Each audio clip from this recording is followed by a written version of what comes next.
What's going on, everybody? Welcome to another episode here, the Side Guys Football Forum. I'm one of your co-hosts on the side, joined as always by my good friend, my good buddy, the other half of the Side Guys, Mr. Ted the Side. And Ted, we talked about, teams that sort of won and lost the draft in our last episode, but now let's sort of dive into where we spend majority of our time when it comes to this podcast, and that's fantasy football. So let's sort of take a look at some of these prospects that, maybe their stocks have risen based on the teams that they are drafted to. Maybe their stocks have sort of dropped based on the teams that they landed to. So we're going to sort of analyze a couple players here as far as stocks that have risen based on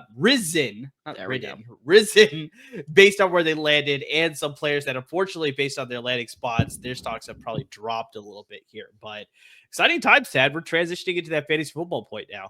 Yep, no, it is. And trust me, that the addiction is back, baby.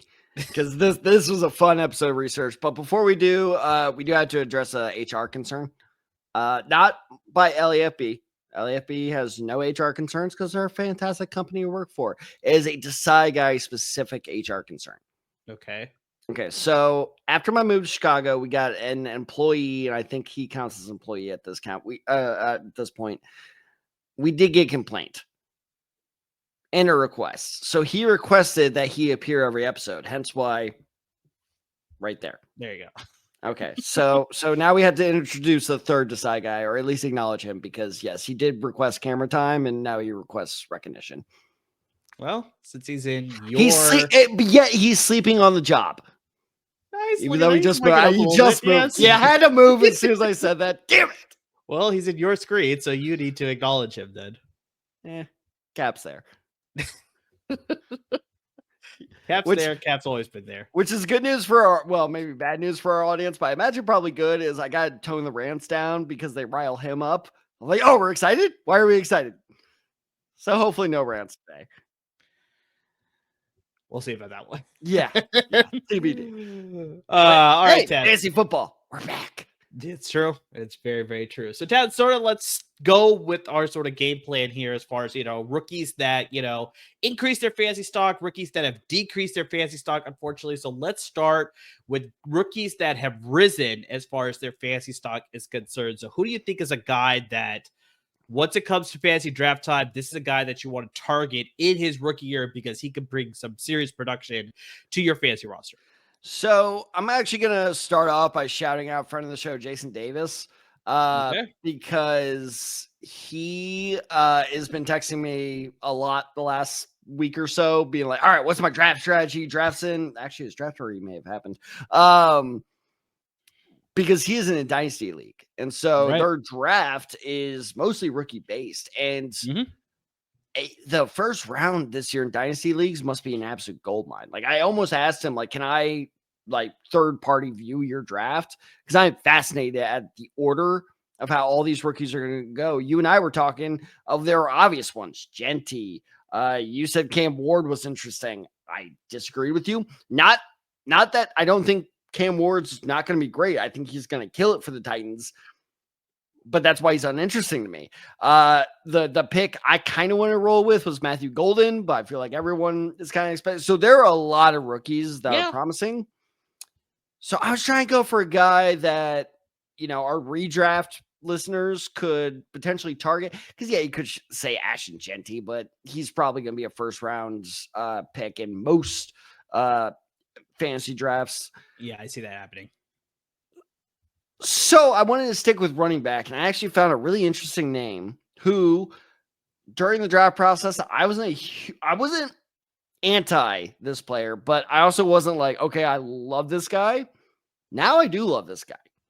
Yeah, if I remember correctly, Tad, you left him off your top 10 because I remember we discussed that in our episode. We don't discuss that. That was a Chris Carter situation. Okay, I think I admitted to that during that. Yeah, you did. You did. Yeah. Now, if he was, though, he would have been probably 4 to 7 range in my running back ranking. So still not really all that. He definitely would not have broken my top 3. I can guarantee you that. And that's he didn't break my top 3 either. Did he not? I'll have to fact check you on that. Yeah, because you had Scatterbo number 2, didn't you? I did. Yeah, that did throw things in flux. Anyway, Jempty, then Scatterbo, then Hampton, then Caleb Johnson. So that was my top 4. Interesting. Damn, Caleb Johnson would be a good one. Anywho, second best running back that I think will surprise a lot of people is Quinshon Judkins, the Browns' second-round pick out of Ohio State. He gets to stay in state, although technically is not in state because he is an Ole Miss transfer. Just going to say transfer. Here is why I like him, because I know, especially this upcoming year with everything going on with the Browns offense, you see that CLE, next to their names, you're going to be scared. But I think this is why Quinshon Judkins is such a interesting prospect, because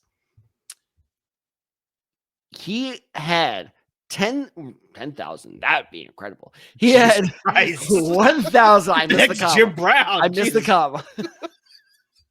Next, like Jim Brown, Bo Jackson combined. He had 1,060 yards and 14 touchdowns for Ohio State. That's realistic. Yeah, exactly. Last year. Now, here's the interesting thing, which may be long-term concern, but for his rookie year, I don't really care. He averaged 246 carries a year in his college career between Ole Miss and Ohio State. That shows me, okay, this dude can be, a bell cow. He can be the main ball carrier for Cleveland. Cleveland needs that right now because, and I found this out actually watching the second round with my friends, a lot of people don't know, Nick Chubb, not a Cleveland Brown anymore.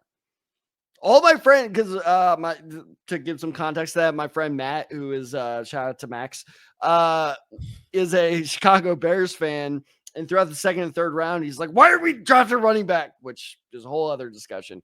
But I was like, man, Nick Chubb is still out there. That could be interesting. And he looked at me and was like, no, he's not. And he actually convinced me for a second that I was insane. And I had to look it up. As of recording, he is still a free agent. So Cleveland is in need of a bell cow. They are in need of a lead running back. And Judkins has proven that he is capable of doing that, at least at the college level. So I think given a strong preseason, he can probably, and honestly fairly easily, lock down that position with the Cleveland Browns. Here's why this is a perfect combo. So we have a running back with a proven track record that he can handle the main back responsibilities. Amir, do you want to guess in the last 5 years, how often did the Cleveland Browns finish outside the top 10 in terms of carries given? Wait, in terms of carries given? Wait, in terms of handing off the ball to a running back. So in the league. How many times did they finish outside of the top 10 in the last 5 years? Oh, you absolutely nailed that. Well done. Yeah. Only once. And actually, I kind of adjusted because top 10 sounds better. Get this.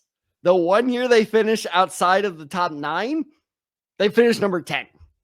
Oh, they finished exactly at 10. Yes, exactly. So that means that they love to, this is hardly breaking news. Kevin Stefanski loves to run the ball. And Stefanski, at least to start the season, is still going to be their coach.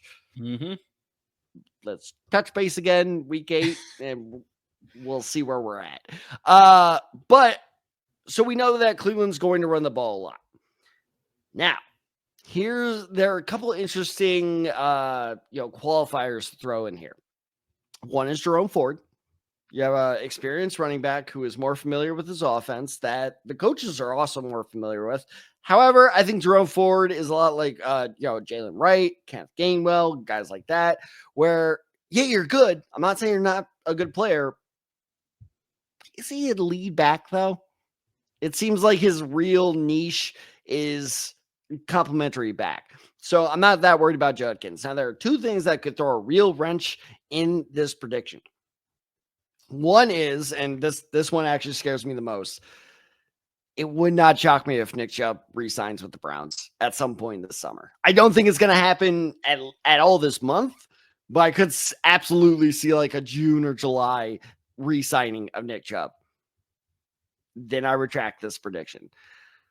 The other worry is they have a running back that proved he can similarly handle these, lead back responsibilities in Dylan Sampson out of Tennessee. He had the exact same role at Tennessee. I am very worried about him. I think Judkins is better. That's why he went earlier. But still, pay attention during the preseason, because if Sampson outplays him, it would not shock me whatsoever if Sampson actually takes over as lead back. I don't think it's going to happen, but it's one of those things like you don't think it's going to happen, but if it does, you're like, okay. It's kind of like Iron Man dying in Endgame, where it's like, are they really going to kill Iron Man? And then at the end, you're like, oh shit, they killed Iron Man. Well, for now, I guess, is he going to be Doom? It's going to be very interesting to see how that all plays out. I was about to say, do the Russos even know at this point? But point being is, save for those two situations, I don't think Judkins is being valued at where he should be. And feel free to disagree with me. I'd love to hear your opinion on this, because I've been talking for 5 minutes straight. What else is new? Okay, Rambler. I'll have you know, I've been timing our talking points. You talk way more than I do. But anyway, that is mathematically proven. It's my math. So I have to see your math, because I don't trust your math skills. So that's not something to put your hat on there, buddy. Hey, 2 + 2 = 6. Okay. I'm joking. 2 + 2 = 5. Point being is, I think that Judkins. See, it's like, I want you to joke about that, because I don't know if you're serious or not. That's the problem. Of course I'm joking. 2 + 2 is 22. But I think Judkins is going to be one of those players. I think he'll get drafted, but I'm going to be very curious to see what his ADP is, because I think he's going to be available in the 3rd to 6th round. Like, that's the range he's going to tend to go in. Easily. How about this for a bold take, though? I think there's a very good shot, should he lock down that position, of, Cleveland's lead, 3 down back. I think it's almost a guarantee. You know what? Screw it. I'll even up it. It's almost a guarantee that he will finish as a top 15 back. Not top 15 rookie running backs, top 15 fantasy backs by the end of the 2025 season. Okay, and you could get him in the 4th, 5th, 6th round. I think that is just like chef's kiss value. Yeah, it's excellent value. I definitely love this pick. I definitely, when you were sort of going through who you're sort of thinking to pick for this particular part of the episode, I was like, I don't know if I like some of those other choices, but as soon as you landed on Quinshon Judkins, I was like, this is a fantastic pick. I love this pick. But the only thing that concerns me, which you already brought up towards the beginning of your talking points about the Cleveland Browns and Quinshon Judkins overall, is just, I don't know what to make of this quarterback situation, because I think that actually helps his value, though. But I think, I understand that it could help his value, because they'll have to lean more on the running game, but it's like, it can also hurt him too, where it's like, now defenses will only focus on the running game. They're just doing, right? What's the Madden play, pinch block O or whatever, where you just send Engage 8. That's the biggest one that no, Engage 8. Only a fool runs Engage 8. You gotta keep the secondary open. But so it's like, you got the return to Joe Flacco in Cleveland, where he won Comeback Player of the Year. They traded for Kenny Pickett. They obviously drafted Dylan Gabriel, and obviously they backed it up by drafting Shedeur Sanders.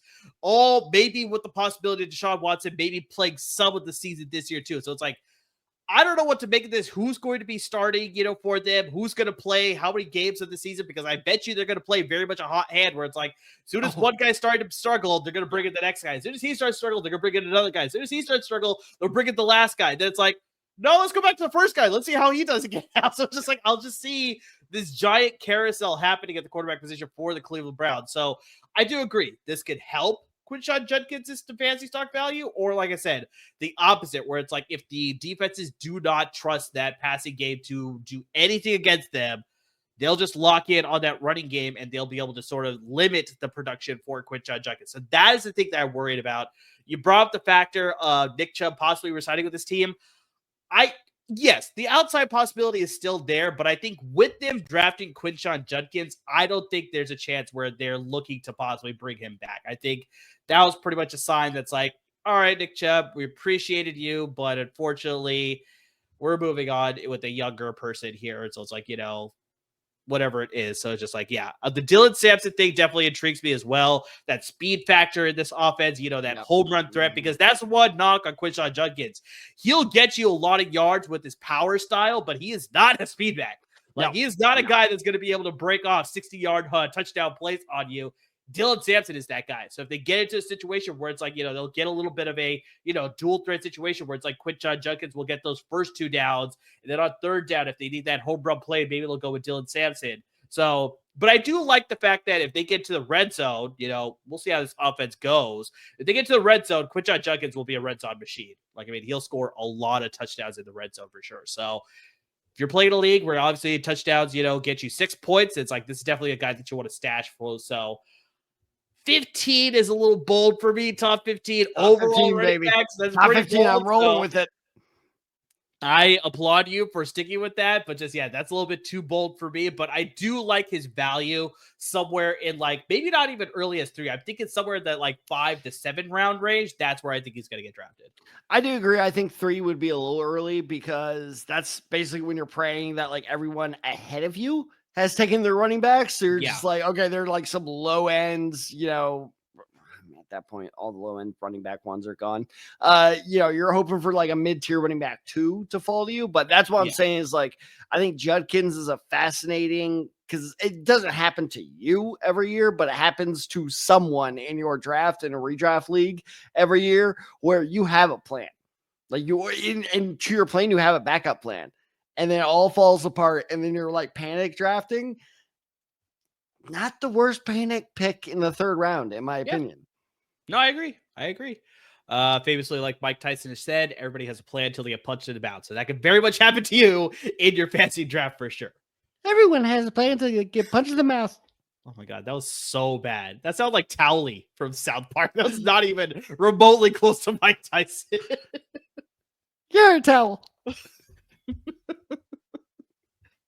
Tad, you're actually gonna like my pick because you're actually pretty upset when I told you my pick for fantasy rookie riser. So obviously, you look at the Las Vegas Raiders. Ashton Jeanty sort of steals the headlines as far as like we talked about. It's like this is like a definitely this guy is going to be a fantasy juggernaut when it comes to fantasy drafts. I think very good chance that he'll probably get drafted in the 1st round of fantasy redraft leagues as well.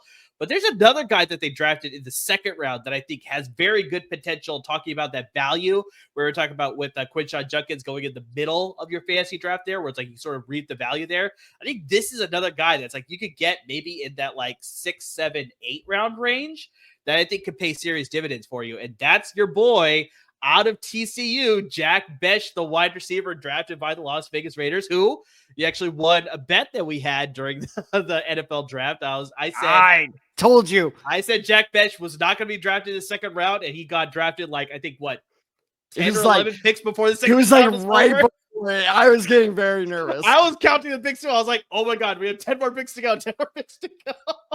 And then he gets drafted. So yeah, that's it. I can understand that he has the skill set to be drafted in the 2nd round, but I was just like, based on how things were going, I just didn't see it happening. But yeah, kudos to you. You won that bet. So congrats to you, buddy. But yeah, like I said, I think very similar to you where you wanted to go with sort of off the beaten path by going with the Quinshon Judkins pick, as opposed to your Cam Wards, your Ashton Jeantys, your Tenoroa McMillan with the Carolina Panthers. I want to go with Sanders. Hey, just like we talked about, who knows what that quarterback carousel is going to look like?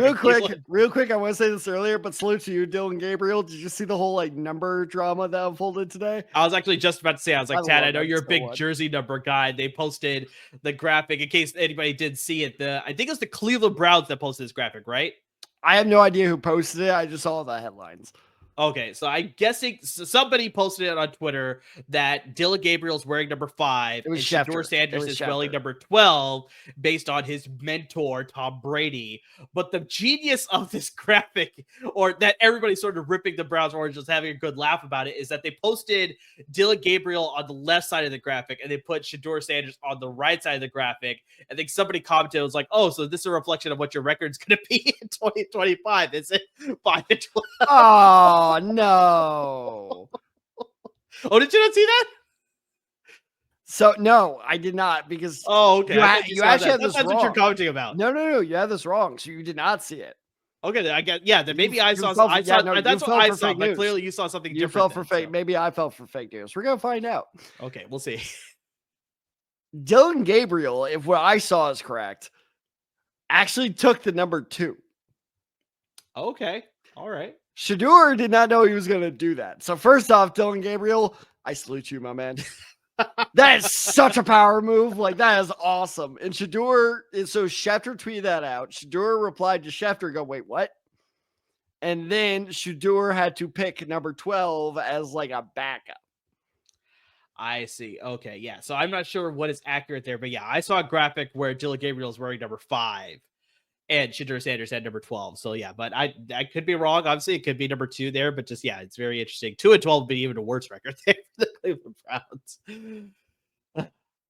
Good times. Good times. But let's jump back to Jack Bech. Damn it. No, your version was right. Fuck. My version was right? Okay, sorry. I guess you got hustled there, buddy. Yeah, I got ball sacked. Yeah, exactly. But yeah, let's jump back to Jack Bech, because I'm pretty sure you want to talk about this guy too. So like I said, I want to go with the off the beaten path pick. I want to go with the guy that you can sort of get as a value pick later in your fantasy draft, possibly depending on how your draft goes. You may even get him in the double-digit round, because I don't think people are going to value Raiders receivers and the passing game overall. They'll look more at Ashton Jeanty to sort of lead the offense for the Raiders there. So it's like, but I think, like I said, Bech has a skill set that could come in and really supplement what the Raiders already have their pass game. You obviously look at Brock Bowers, who was drafted last year, came in, was the main producer of the passing offense, led the team with 153 targets, 112 receptions, 1,194 receiving yards, and 5 touchdowns. Behind him, their leading receiver, like actual receiver position, was Jakobi Meyers. He had 129 targets, 87 receptions, 1,027 receiving yards, and 4 touchdowns. So I think you look at a guy like Jack Bech, he could sort of slip in and be that guy opposite of Jakobi Meyers, to be sort of like, that chain mover. Definitely wants to get to the red zone. He could be a red zone machine for them too. Brock Bowers got that speed sort of, size mix where he'll be able to move the ball down the field pretty nicely for the Raiders through the passing game that way. But Jack Bech will be that supplement to him where it's like, he'll use his physicality. He'll be able to use a lot of bully ball based on the defenders that are going against him. His yak ability, Ted. I mean, this is a thing that I could really benefit this Raiders offense, where it's like he just gets the ball in his hands, and he's going to be a tough guy to tackle once he actually gets moving into the open field. So he doesn't have a ton of long speed. So very similar to what we talked about Quinshon Judkins, this is not a home run threat. I know TCU used him on a lot of go routes and some deep routes, and he was able to sort of take advantages based on the defense that he's playing.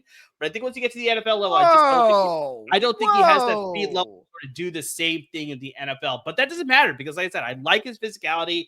I like his yard after the catch ability. So it's like, if you get those short curl routes, those quick slants, those come-ins, those drags, I think he should be able to get the ball and make plays with his, like I said, be a yards after the catch type of guy and really generate a lot of yards that way. So you look at new Raiders quarterback, Geno Smith. I think he's going to be looking for him more often in his offense. I think they're going to build good chemistry during the training camp and the preseason. And I think, he's going to earn himself that number 2 spot behind Jakobi Meyers, who's going to be used more as like a speed guy. Brock Bowers will be the inside the middle of the field, the interior of the seam guy. And Jack Bech is just going to get everything else. But Jack Bech, like I said, guy that maybe not a lot of people will be targeting, because they'll see that Raiders. They'll be like, I don't know how I trust this Raiders passing offense, but I think you'll get some good value there with that.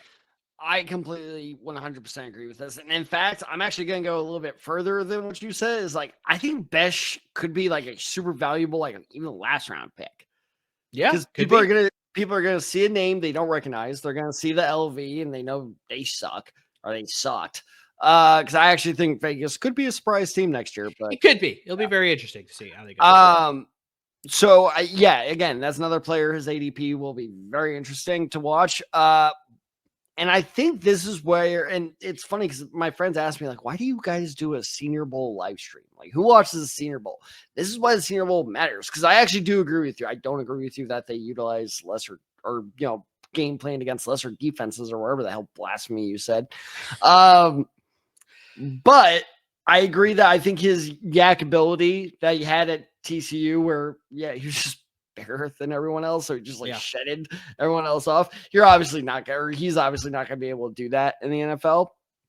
But the way they utilized him in the Senior Bowl was he's a big body dude that just good luck. Especially, and that's why I loved him going to the Raiders, is because, okay, hey, good luck. Well, we have big bodied corner. Great. Take your pick. It's either going to be Bech or it's going to be Bowers. And it's just shit. What are we going to do? We can't put a linebacker on him because Bech is faster than most linebackers. So for me, it's not so much his yak ability. It's I think his red zone targets are going to be fascinating to watch.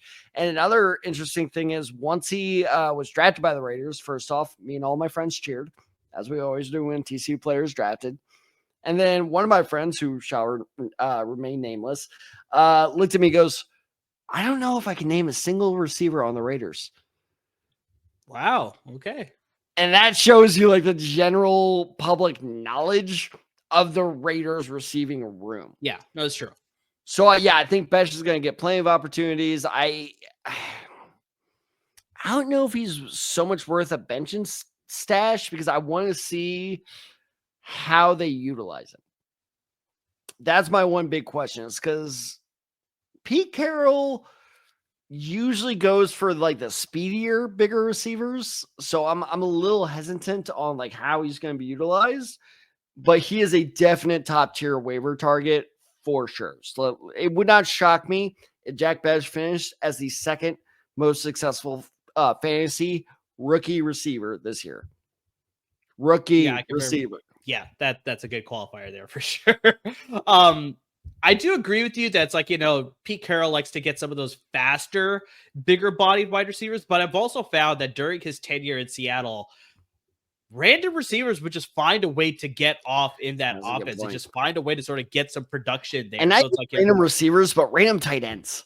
Random tight ends. How many tight ends that it was just you and I, especially, of we have to talk about him on the waiver episode, don't we? God damn it. Them and the Chargers. That episode will forever stick out to me, when two Chargers tight ends randomly blew up and we had to talk about it for 20 minutes. It's true. That did happen, and we had to talk about it. So it's I could see a situation where it's maybe Bech won't be a consistent producer in his rookie year, but he's definitely going to get on a hot streak at some point, and you're going to be okay, pick up this guy off the waiver wire. Then as soon as he gets cold, it's okay, now drop him and move on to the next, hot commodity that is on the waiver wire or whatever. But it's I could see a situation where it's he'll go through some growing pains this year, but he'll see a lot of potential in him that he'll develop into this offense. And so, that's why I like him, like I said, as a, I think you were sort of wary of the bench stash option, but it's I like him as a bench stash option, because in case there's a situation where, like I said, Geno Smith builds that chemistry with him, which I think can happen, I think he'll look his direction a lot more, because now teams will obviously target Brock Bowers a lot more, whereas Jack Bech is they're still I'm not sure how he's going to translate to the NFL, so they may not give him as much attention. Whereas they saw what Brock Bowers did last year. They know what Jacoby Myers can do in the NFL as well. So that could possibly alleviate a lot of things for Jack Bech to find a lot of running room there. So, yeah. Well, and this is the beauty of fantasy football. This is why, one of the reasons I love it so much is it's a gamble, right? Because I 100% agree with you. I think he will get there where he is 100% deserving of a roster spot. I don't know how soon he'll get there. So you're gambling of do you just take him and just keep him there until he eventually does get there? Or, and this is almost gambling against yourself, are you confident that you will be at a certain point in the waiver order in week 8, 9, 10, or 11 when I think he's finally going to start catching on? Sure. To get him. So that's the whole thing, is because if you're thinking if you are supremely confident, which most of the time I'm not, and you think oh no, I'm going to be first in the league, I'm going to be number 10 on the waiver wire, you're probably going to want to draft him then. But if you're like me, where it's might as well hedge my losses a bit here, or hedge my bet a bit here, I think it's worth, hoping he goes undrafted. But I could be, like I said, the ADP on these things are going to be fascinating. Another interesting thing is, not wishing this on him, but should, or him or any other Raiders receiver, should the Raiders, receivers get bit by the injury bug early on, oh my God, his, stock is going to just skyrocket. Oh yeah, easily. Yeah, he's definitely a very good injury replacement receiver in case, like you said, not wishing that on anybody, but in case there's any sort of injury there for the Raiders wide receiver room, then yeah, like you said, your friend was sort of jokingly, it's like, I can't name anybody on that receiver depth chart. It's like, yeah, Jack Bech would automatically shoot up that depth chart and be a primary option for them for sure. All right, just out of curiosity, do you think you can name 4 current Raiders receivers? 4? No way. How many do you think you could name? I can only name 2. That's Jacoby Myers and Trey Tucker. Yeah, this is pretty pathetic looking at the depth chart. Jacoby Myers, Trey Tucker. Yeah. Jack Bech. Their second stringers are Deontay Thornton. Don't know who that is. Yeah, no idea. Tommy Mellott. Don't know who that is. Kyle Phillips. Don't know who that is. Third stringers are Christian Wilkerson. Don't know who that is. Tyreek McAllister. Nope. Jeff Foreman. Nope. Should I go to the 4th string? Yeah, please do. Okay. I gotta hear this now. I really hope I'm pronouncing this right. Alex Bachman. Yeah, no idea. Shedrick Jackson. Yeah. Colin Johnson. Is that the Texas one? Is it the Texas guy? All right, hold on. I'll check that in a second. And then that's unfortunate. Justin Shorter. I don't know who that is either. Okay, hold on. I'm gonna check this Colin Johnson. That's the Texas guy. Wow. He's a Raider. How the mighty have fallen. Live on air. That's actually not bad. How the mighty have fallen. Wasn't he a 4th round pick by the Jaguars, if I remember correctly? Oh, you were so close. 5th round pick by the Jaguars. 5th round pick. I knew it was a day 3 pick, but just, yeah, that's so close. Right. Pick 165. 21 picks after Shedeur. All right, Ted. So we obviously talked about some guys that I think we could possibly see their rookie fantasy stock rise with their situation that they landed in. But let's get to the other side. Who do you think are guys that unfortunately just landed with the wrong teams that just like their fantasy outlook is not all that great? Well, so I'll give our listeners and viewers a little background info. Is I wanted to pick Harold Fannin Jr. because I really didn't like that pick at the time because I didn't like that pick either. I love this, by the way. Speaking of like watching the second day of the draft with friends, I was like, they had Njoku. And one of my friends, you know what? I'm actually going to call him out on this one. My friend Matt goes, yeah, but Njoku's old. I looked at him. I was like, is he? Because he said it with such confidence. I was like, is he older than I thought? Njoku's 28. I was going to say, like, he's late 20s, I think. Yeah, he's 28. He's not even like close to 30 yet. So that was a bad pick. And I texted it to you. And I think because everyone pretty much agreed that was a weird pick, is just like, yeah, it's not that exciting. So I was like, shit. Like, because a lot of these rookies landed in really good spots. So it was kind of hard to find a guy. I was like, I don't see him there. So I was going through the draft order again. And then I saw it and instantly I was like, oh, this guy. Because I'm willing, you know what? I'm going to cement my take on this. This was my least favorite pick of the entire first round. First round, okay. Because I would say like 80% of the league drafted incredibly well this first round this year. The hell are the Buccaneers doing? Taking Emeka Egbuka. This is a questionable call. Yeah. The receiver of Ohio State.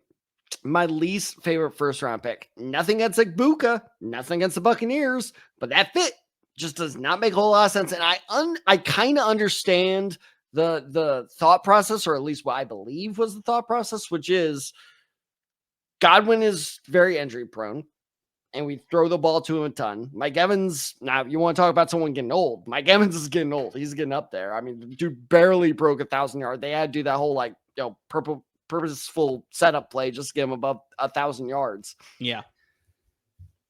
So I understand the temptation to find a successor for one, if not both of them.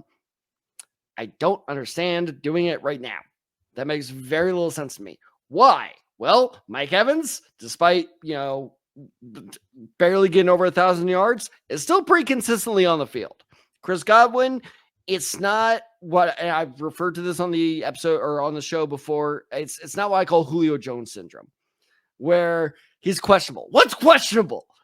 That's not what's happening. He just had some shit luck where he's had some devastating injuries. That does not show me you're injury prone. That just shows me you're just unlucky. So I think Godwin still has a couple good years left in him. All this to say, too early to go for a successor. On top of that, talking about, what Bech could potentially do, let's look at what Jalen McMillan was doing towards the end of last year. As we got closer to playoffs, McMillan was really coming into his own.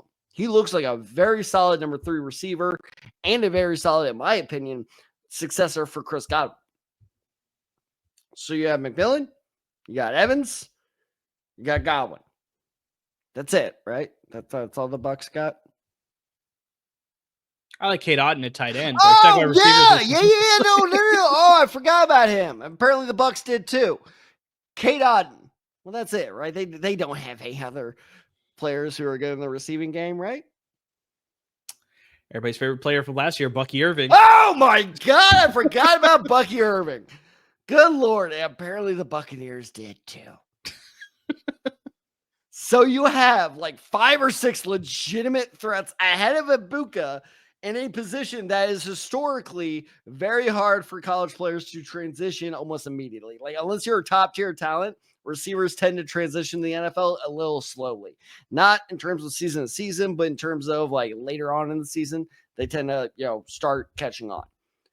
That is so much competition for a receiver who is, I'm going to be a sizist here, who is not the biggest guy in the room, not the fastest guy in the room. He doesn't stick out in that room. He's just a good addition to it. I'm not saying he's a bad player, but especially fantasy-wise, I don't see him making any type of sizable impact whatsoever. So I mean, that's basically all I got for Egbuka, because even if he does, okay, let's assume best case scenario, right? Like they got away with an absolute steal. There's no way he's beating out Mike Evans for number 1. There's no way he's beating out Chris Godwin for number 2. His best case scenario is he beats out McMillan for number 3. And even then, it's like, I don't even know if maybe a last round pick in our fantasy drafts he'd be worth. Maybe. Possible, like if you're desperate, but like, and he is totally untouchable in my eyes, because if your best case scenario is maybe you're draftable, it's just you're setting yourself up for fantasy failure. So I hope the best for Egbuka. I actually like the Buccaneers. Baker Mayfield is one of my favorite redemption arcs in NFL history. But unfortunately, when it comes to fantasy, Egbuka, totally undraftable in my book. Yeah, I'm looking at the depth chart for the Tampa Bay Buccaneers, specifically at their contract situation. So Mike Evans has an out after this season. He's gonna be a Buck for life. They signed Chris Godwin through a 3-year deal, so they got him locked in for through at least 2027. Sterling Shepard is apparently a Tampa Bay Buccaneer. Oh my God. So he was last year too. I forgot about that.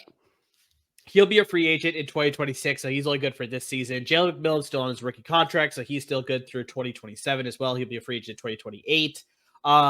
Outside of that, though, the rest of the guys are just depth guys there. So I do agree with you. They probably need to address other positional needs instead of wide receiver in the first round. I guarantee you that if they didn't take Egbuka at number 19, the Buccaneers were at 19. Yeah. The Packers at 22 would have taken Egbuka instead of Matthew Golden. So I can see that happening for sure. So maybe that's why they decided to take him. I really don't know about the logic behind that one.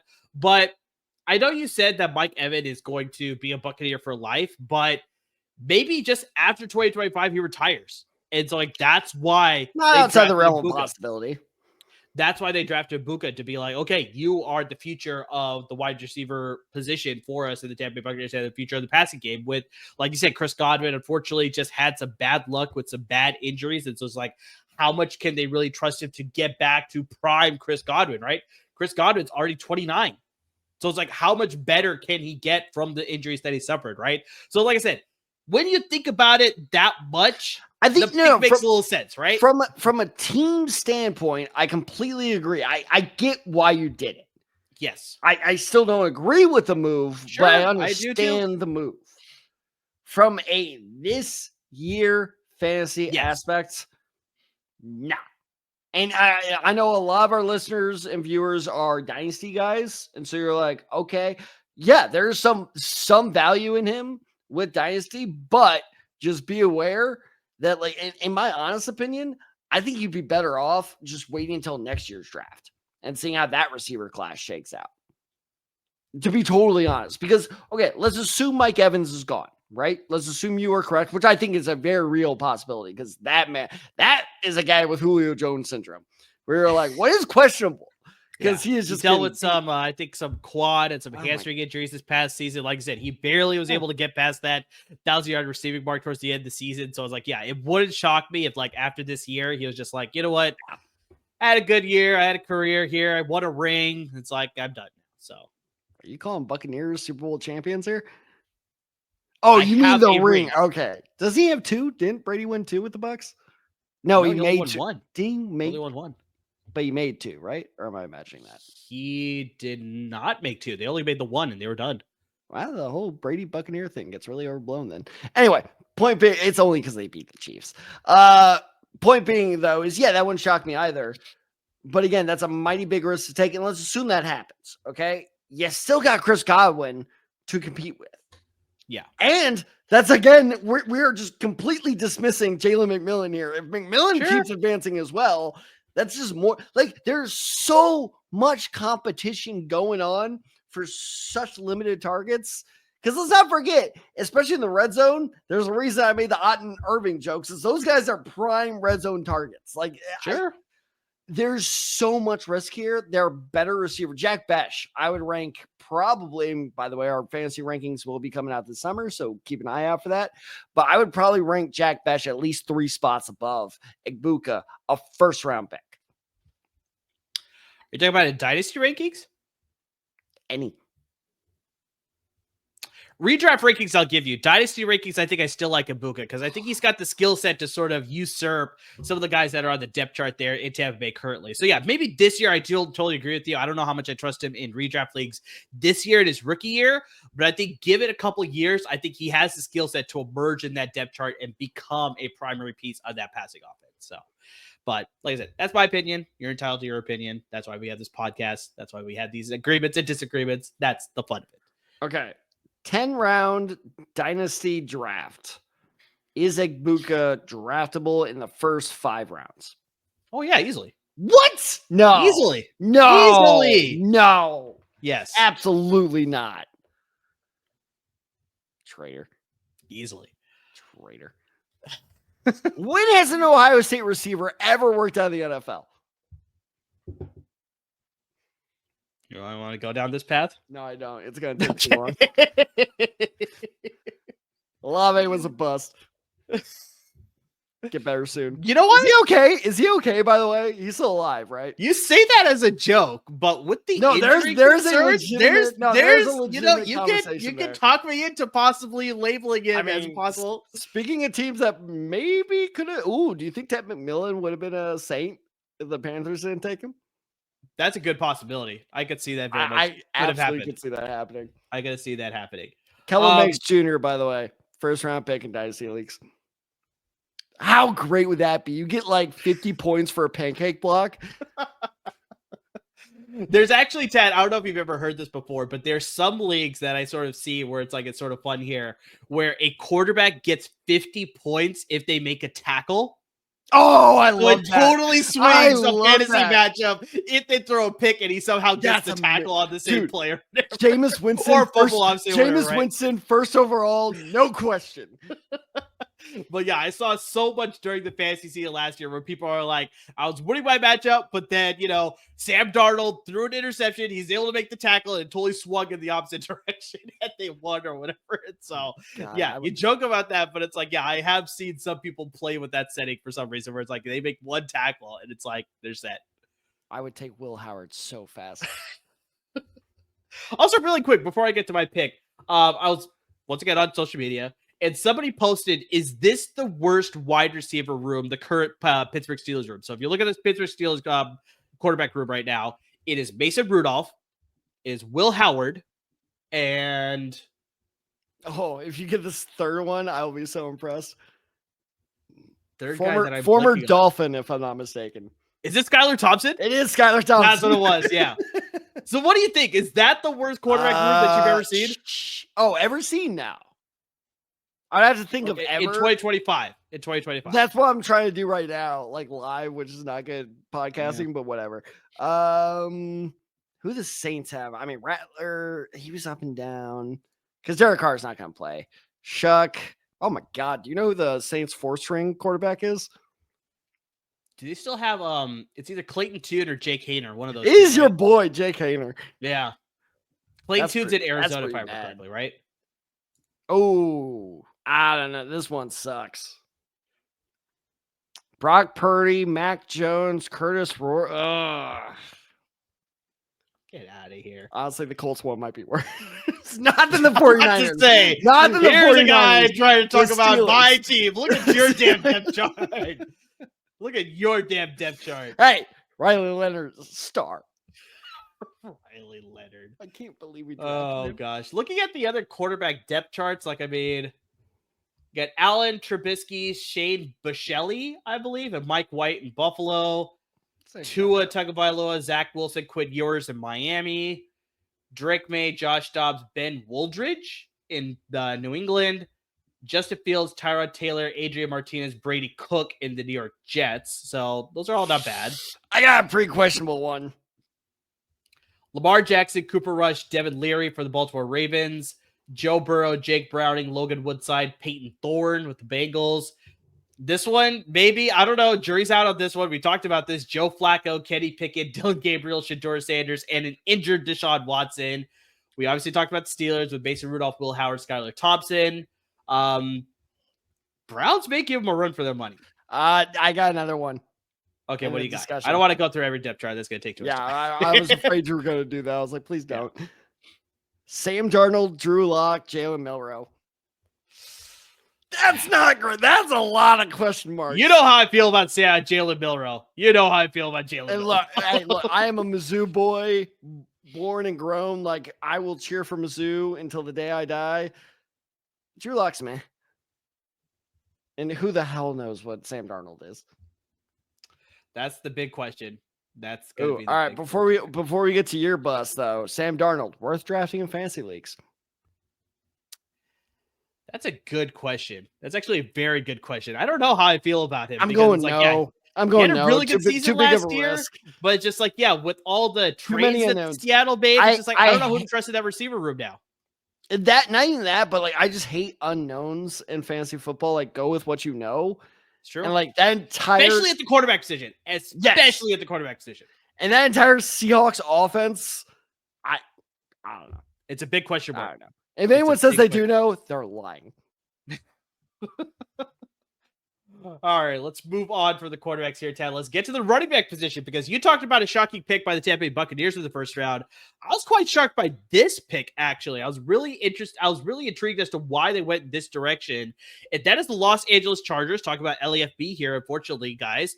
Omarion Hampton, running back with the Los Angeles Chargers. Now, we already talked about this earlier, Tad. Omarion Hampton was my third-ranked running back in this year's draft. A lot of people had him ranked second. A lot of people actually liked him more than Ashton Jeanty based on some people's rankings this year. Those are the morons that said RG3 is better than Luck.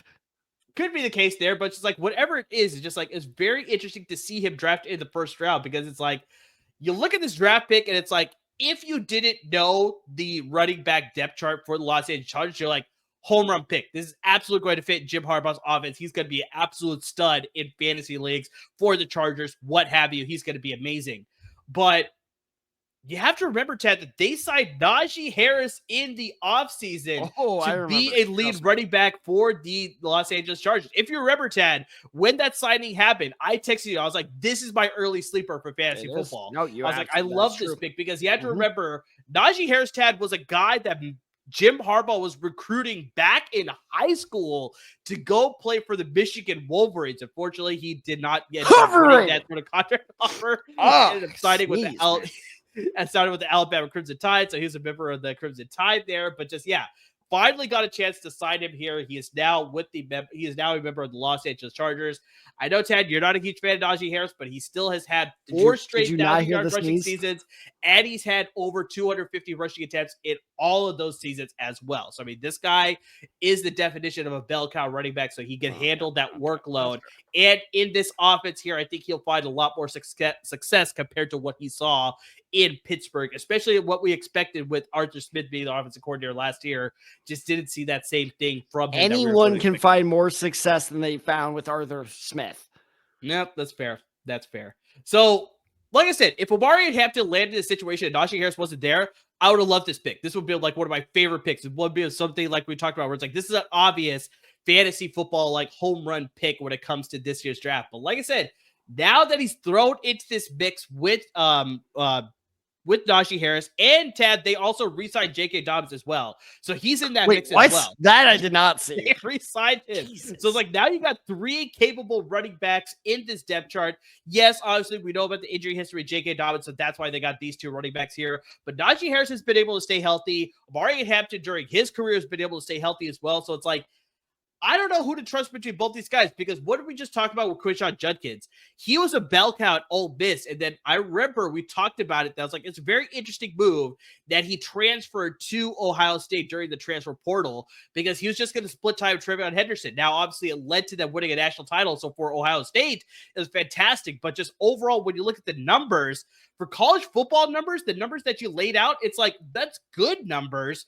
But like when you compare it to some other of the leading rushers in the FBS from last season, those are numbers that I want to, like, you know, scream for the rooftops as far as like, this is a guy that just had an absolute killer season in college football. So like you translate that to the NFL now, as you split that timeshare with Najee Harris. I don't know who's going to have the hot hand in a given week. So that just totally muddies up the waters. And it just makes me really question, do I trust either of these guys? Or is it going to be, you know, the hope is if you're a fantasy manager, this is like a, you know, D'Angelo Williams, Jonathan Stewart situation where it's like, you know, they both had 1,100 yards in the 2011 season, if I remember correctly. So it's like they got potential there, but just like overall, it just worries me too much as far as just like, what are they both going to look like in this offense? Who's going to take majority of the carries? Who's going to have to be, you know, a little bit of that split share guy? So just like, I don't know who to trust.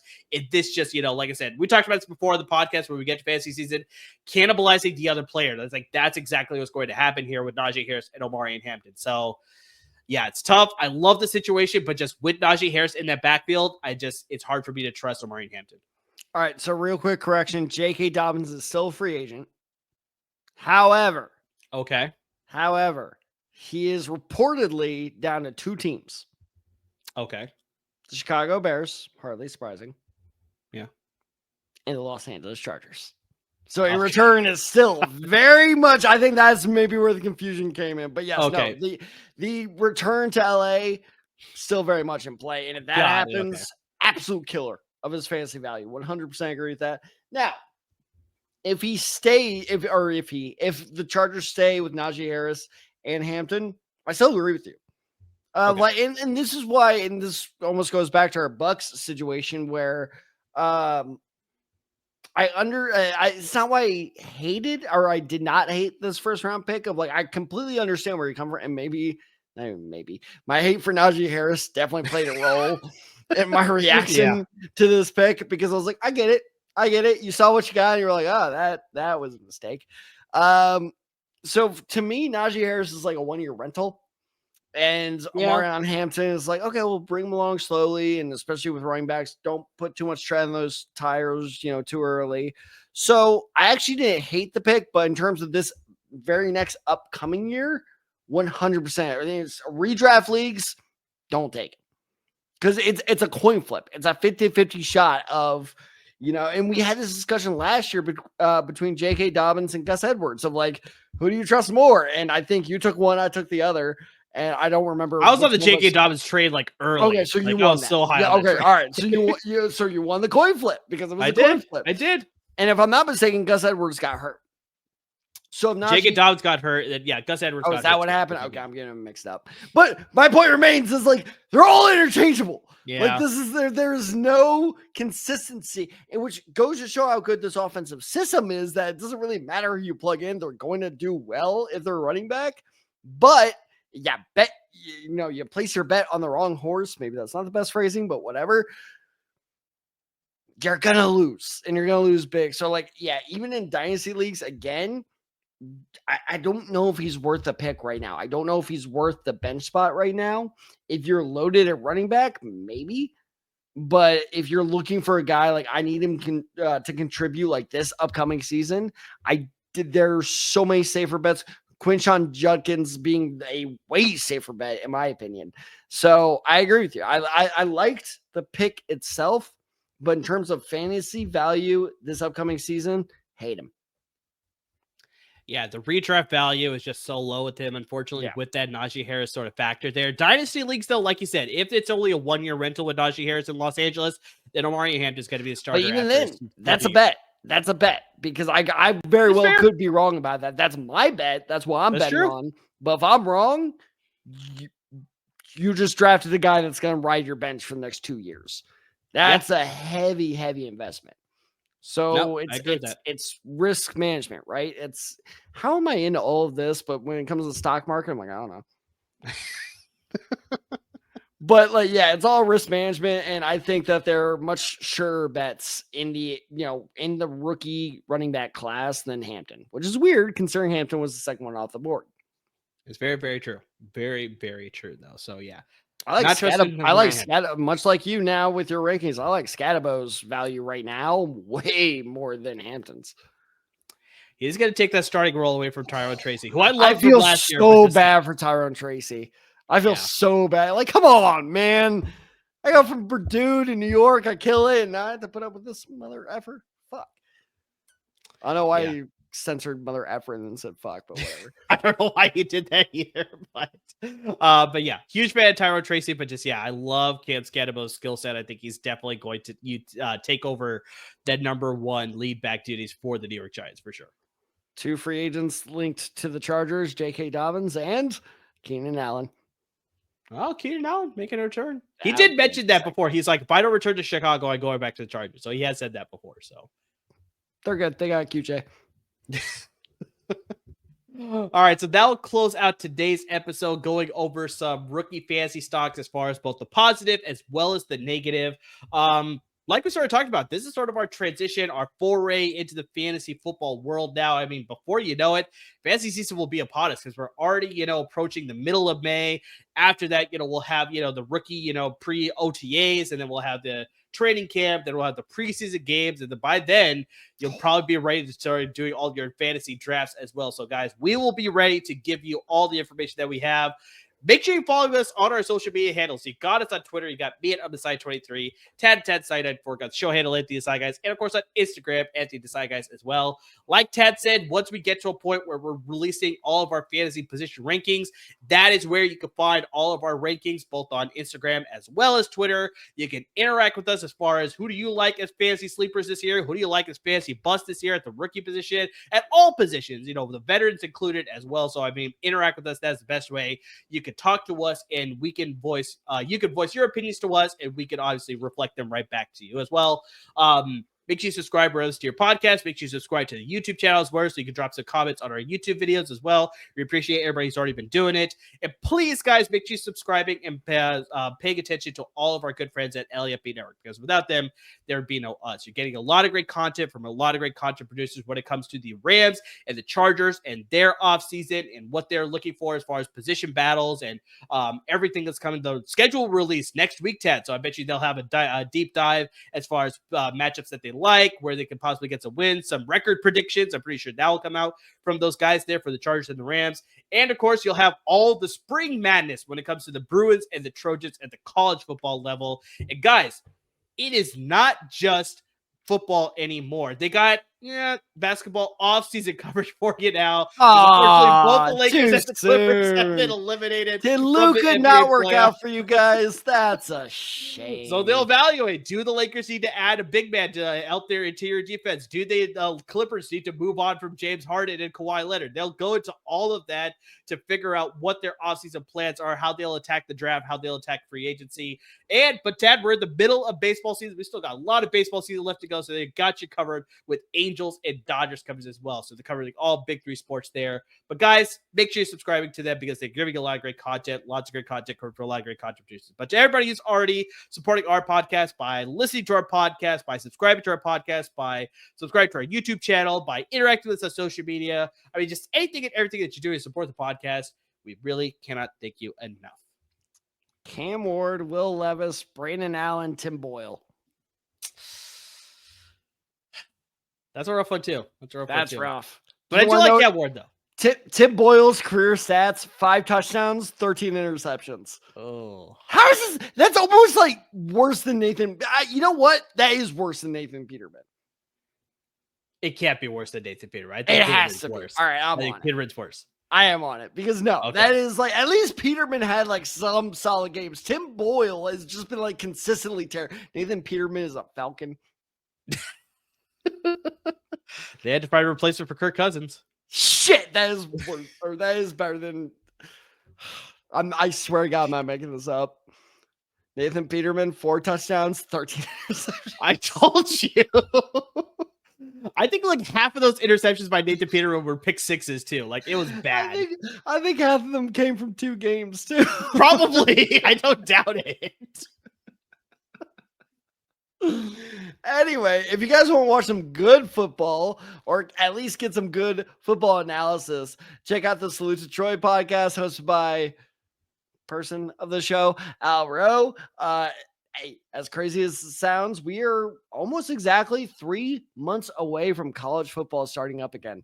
We're getting there, baby. We are close. Go Frogs. But if you are more of a Go Trojans person, Salute to Troy is the best place. You can check out any information for this upcoming season. I am going to be so fascinated to see if Lincoln Riley survives this season. I think he'll survive the season. I don't know if he'll survive bowl season.